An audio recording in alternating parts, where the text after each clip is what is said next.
Інформація більше стосується для українців, які недавно приїхали до Польщі, які ще не орієнтуються в переїздах поїздом.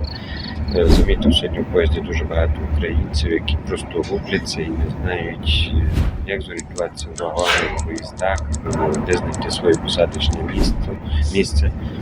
Адже завжди номера вагонів написані є на дверях при вході, але щоб не виходити з вагона на вулицю і дивитися, який тебе номер поїзда, на всіх вагонах всередині знаходиться таке табло, де показана яка станція, і збоку показано номер вагона.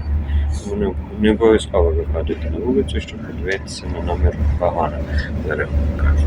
Бачите, на задньому фоні в мене є екранчик, де показано і номер вагона, і з якої станції йде поїзд, і до якої станції кінцевої, і на якій станції зупинився.